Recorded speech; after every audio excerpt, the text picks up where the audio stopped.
là, on va parler du ligne, qui est un concept vraiment important, tellement important que j'en ai fait le titre du programme. Donc, je vais essayer de te faire vraiment rentrer dans qu'est-ce que ça veut dire, puis en quoi c'est tellement important dans la médecine, puis dans l'art de l'alignement. Donc, on va commencer par juste la définition. En fait, le ligne, c'est, par définition, c'est une partie du cœur. Donc, dans le cœur, il y a deux choses, deux différents types d'énergie dans le cœur selon la médecine chinoise. Il y a le Shen, qu'on parle depuis le début, qui correspond plus à l'esprit. C'est quelque chose de plus neutre, de plus ouverture, perception. Connexion avec l'univers, vision un petit peu de qu'est-ce qui est là, puis présence. Fait que ça, c'est vraiment comme la capacité de voir, la capacité de comprendre.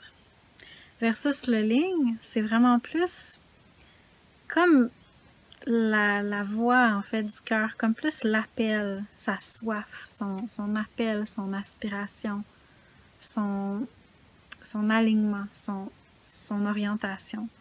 Donc, c'est quelque chose de peut-être plus actif versus le Shen, c'est plus réceptif. Pourtant, dans les traditions classiques, dans les définitions, ils vont dire que le Shen, c'est plus yang dans le cœur, puis le Ling, c'est plus yin. Probablement parce que le Shen, c'est beaucoup plus céleste, puis le Ling, c'est probablement plus terrestre. Ça vient de mon Jing, ça vient de mes tripes, ça vient de qui je suis, qui je veux devenir, c'est quoi que j'ai dans mes tripes comme aspiration. Puis là, c'est cette mise en mouvement-là par le cœur de mes aspirations. Donc, c'est tellement important, en fait, que le caractère de médecine en chinois, il y a la représentation de chamans qui, je sais plus exactement c'est quoi, mais en tout cas, des chamans qui performent des actions, des rituels pour appeler les forces supérieures. Puis sur le caractère Ling, c'est similaire. Sur le caractère Ling, on a deux femmes chamanes. Donc, des femmes, ça représente l'aspect un peu plus réceptivité, ouverture, cœur, un peu plus émotion. Puis, c'est deux femmes chamanes qui appellent la pluie. Donc, ils font comme un rituel pour appeler la pluie. Fait que, dans le fond, qu'est-ce que ça veut dire? C'est que, dans le fond, ça c'est vraiment le caractère chinois qui veut dire Ling.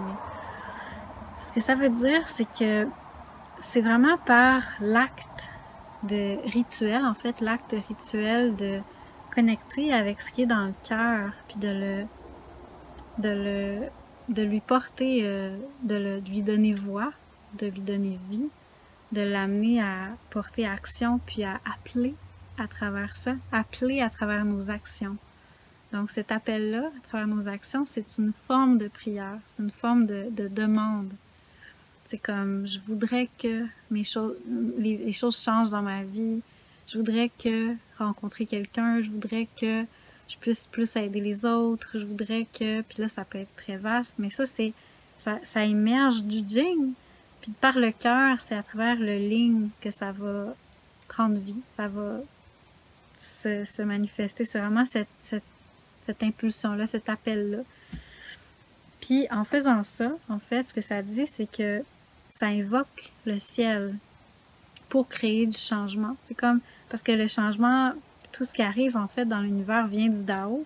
Donc c'est comme d'invoquer le ciel, les intelligences cosmiques, puis le Dao, qui est comme la source de tout. Les intelligences cosmiques, c'est toutes les chaînes. Les chaînes, en fait, c'est les esprits. Donc, tous les différents types d'esprits, les intelligences, les êtres immortels, tout ce qui habite le ciel est là pour régir un petit peu l'intelligence du Dao, l'intelligence du tout, puis l'harmonie, l'harmonie de la musique cosmique, de tout l'équilibre de chaque chose, tu sais.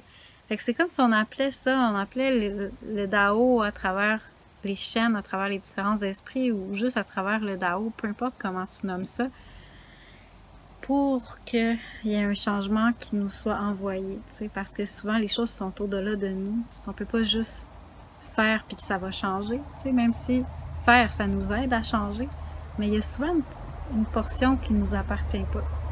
Donc, Ling, c'est vraiment ça. C'est la médecine pour invoquer ce changement-là pour la portion qui nous appartient pas.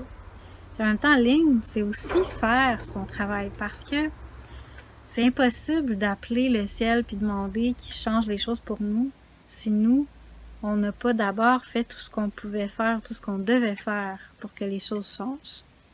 Fait que des fois, tu sais, quand on travaille avec le pouvoir du Ling, quand que ça bloque un peu, on peut se poser la question, qu'est-ce que je devrais faire puis que j'ai pas réalisé, tu sais. Puis qu'en fait, si je fais ça, tu sais, ça va déjà me donner un gros coup de main. Fait que tu sais, c'est vraiment comme super important dans le concept du Ling. Le Ling, c'est vraiment...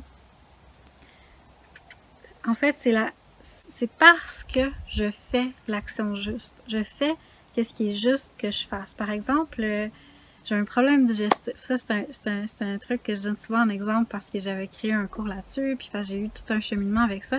J'ai un problème digestif. Puis là, je demande de l'aide, je vais voir des praticiens, je vais demander à plein de monde, mais je vais demander aussi à l'univers, tu sais, d'avoir de l'aide. C'est comment, tu sais, que ce soit consciemment ou inconsciemment, il y a une part de moi qui envoie ce message-là à l'univers.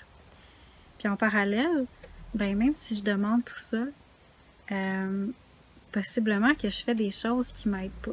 Que je mange quand j'ai pas faim, par exemple. Tu sais, comme quelqu'un sert à manger, puis je suis comme, ben c'est l'heure du repas, je vais manger. Mais en fait, j'ai pas faim. Fait que j'écoute pas mon corps. Puis c'est quelque chose de tellement anodin qu'on fait dans notre culture, où tu sais, parce que c'est bon sans prendre une deuxième portion, puis on se dit, ben non, c'est pas grave. Mais si on sent que notre problème de santé ou notre problème de vie débloque pas, ben on peut se dire, qu'est-ce que je fais de pas correct, tu sais? Qu'est-ce que je sais que je devrais faire mais que je fais pas? Ou qu'est-ce que je sais pas que je devrais faire mais que je pourrais réaliser, prendre conscience que... Fait que c'est vraiment ça. C'est en faisant, tu sais, comme par exemple dans cet exemple-là, en faisant comme, ah, peut-être que dans le fond, je devrais arrêter de pas écouter mon estomac. Puis juste, tu sais, la base, là, c'est la base, mais c'est des choses qu'on doit... Tu sais, pour quelqu'un, pour bien du monde, c'est juste, ah, on doit le réaliser, tu sais, on doit faire comme c'est vrai, faudrait pas que je mange quand j'ai pas faim. Fait que, bref, de réaliser, ok, ça, je devrais le faire, tu sais, parce que je peux pas demander de l'aide si moi je m'aide pas, tu sais, ça commence par là. Quand j'ai rectifié ma vie, j'ai vraiment mis de l'ordre dans tout ce que je sais que je devrais faire, mais que je fais pas. J'ai vraiment fait tout ce que je pouvais pour mettre de l'ordre, puis me rendre digne de recevoir de l'aide. Ben, c'est là que d'abord, j'ai fait la moitié du travail du Ling. L'autre moitié, c'est que mon cœur s'éveille puis qu'il appelle, consciemment ou inconsciemment, mais qu'il y ait une forme de « j'ai besoin de... ça va vraiment m'aider, j'ai besoin que ça débloque, parce que ça va me permettre de faire des actions justes si ça débloque dans ma vie. » Donc, d'appeler ça intérieurement. Fait que c'est une vibration, le Ling. Ça vient du cœur, c'est une vibration, c'est une aspiration, c'est quelque chose qui émane du Jing. Donc souvent dans les textes taoïstes, quand ils parlent du Ling, en fait, c'est comme s'ils parlaient du Jing dans les textes médicaux. C'est vraiment comme, tu sais, ton potentiel, puis la façon que tu l'utilises pour pouvoir le manifester. Puis comment est-ce que c'est quelque chose qui est conservé en nous, qui peut être latent ou qui peut être utilisé. Donc c'est vraiment quelque chose de vraiment puissant. Puis c'est aussi la source de notre plus grand pouvoir. C'est vraiment très, très, très profond, le pouvoir du Ling. En fait, aligner sa vie, c'est d'abord une prière, tu sais. Si on veut que notre vie change, il faut s'aligner. Il faut faire ce qu'on sait qu'on doit faire pour que ça change. Puis il faut le faire régulièrement. Il faut le faire de façon continue, de façon permanente, de façon solide.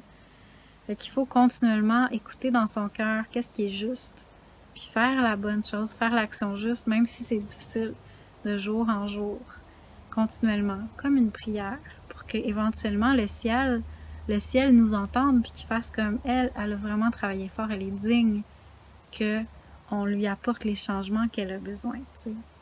Qu'il y ait comme un shift qui se passe parce que quand on s'aide, le ciel nous aide, il y a comme un alignement qui se passe, puis on est capable de recevoir, en fait,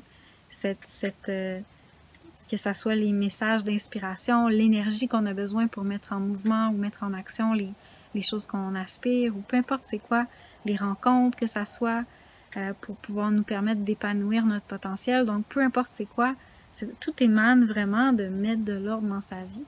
Fait que mettre de l'ordre dans sa vie, c'est central pour le Ling.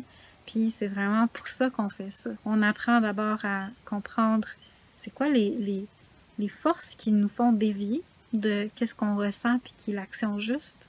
C'est quoi les forces qui nous font dévier puis de quelle façon ils nous font dévier, puis d'apprendre à les connaître pour mieux utiliser notre boussole intérieure. Puis après ça, on apprend au quotidien à être au service du Dao, à être au service de notre cœur, puis de notre potentiel, notre ligne, notre aspiration. Qu'est-ce qui est vraiment central pour nous au quotidien, à travers nos actions, à travers la vision qu'on projette dans notre quotidien. Puis après ça, on apprend à méditer, on apprend à utiliser notre énergie, puis à la canaliser de façon à l'orienter vers la présence, vers la conscience pour être capable de jour en jour d'amplifier ce travail-là. Donc c'est ça qu'on va faire ensemble. Puis là, on commence le module sur le Ling, fait que je voulais encore plus vous définir ça. Donc, juste vérifier.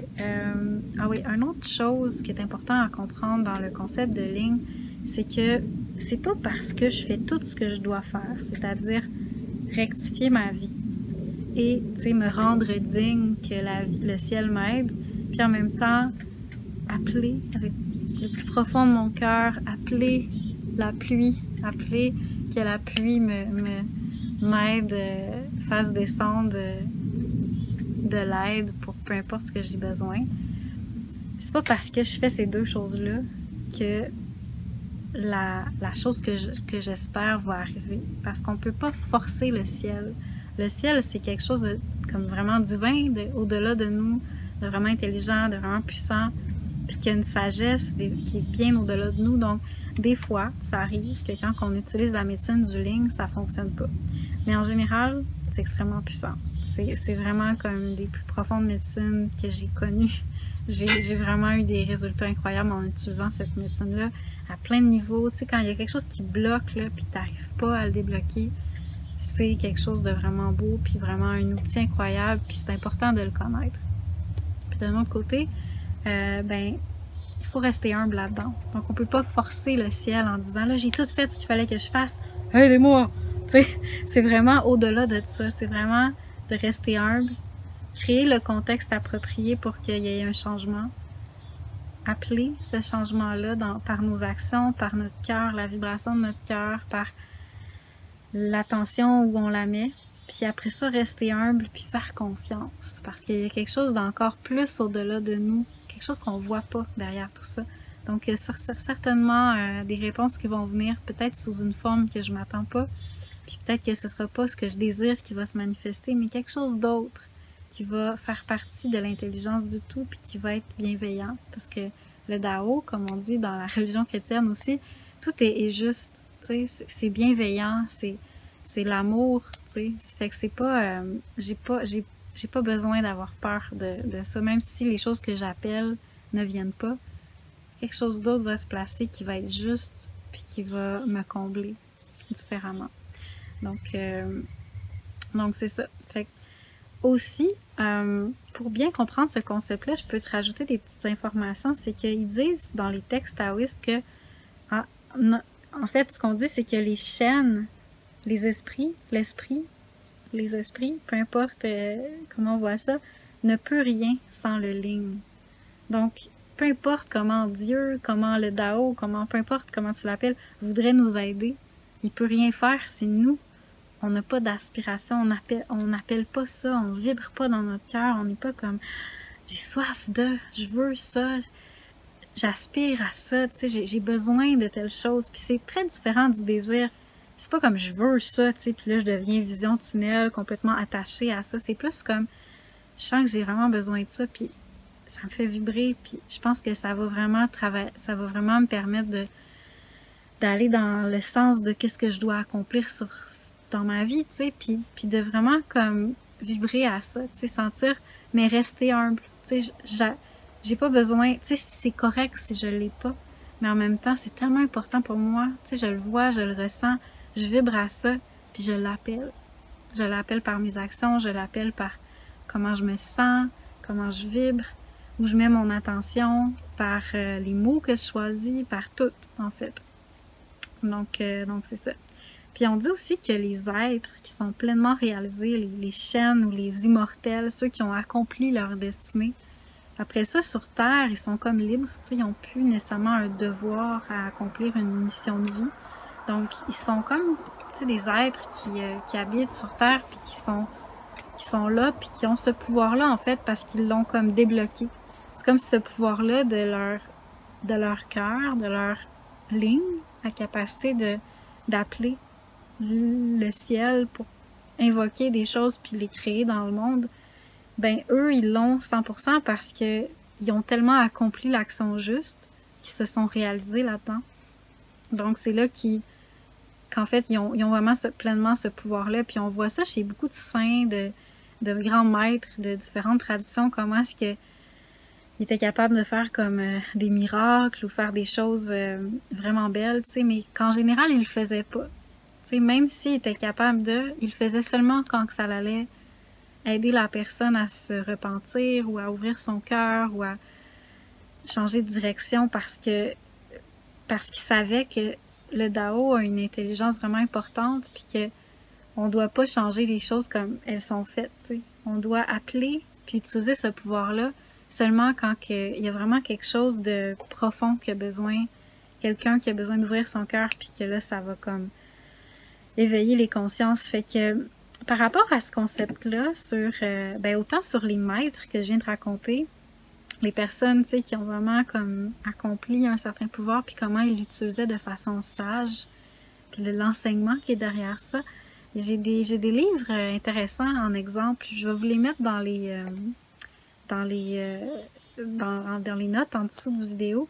Entre autres, il y en a un que c'est l'histoire des maîtres, une personne qui est allée au Tibet, puis là, il a rencontré des maîtres au Tibet.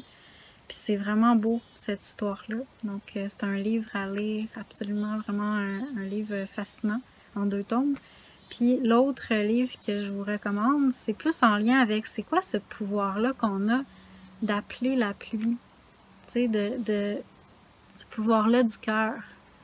Il y a quelqu'un qui a écrit là-dessus, puis c'est tellement beau comment il a écrit le texte, puis je voulais vous le recommander parce que je trouve que ça m'a vraiment bien enseigné cette médecine-là. C'est un Amérindien du Mexique, je crois, ou en tout cas dans cette région-là, puis il a partagé en fait la médecine plus chamanique de ce pouvoir-là d'appeler l'univers. Puis c'est un livre qui parle de deuil, qui parle de comment le deuil est relié à cette énergie-là, puis que c'est une forme de prière reliée à ça. Donc, je vous le mets aussi en dessous. Fait que voilà, donc bonnes inspirations avec ce travail de faire l'action juste, puis d'appeler avec notre cœur qu'est-ce qu'on souhaite créer.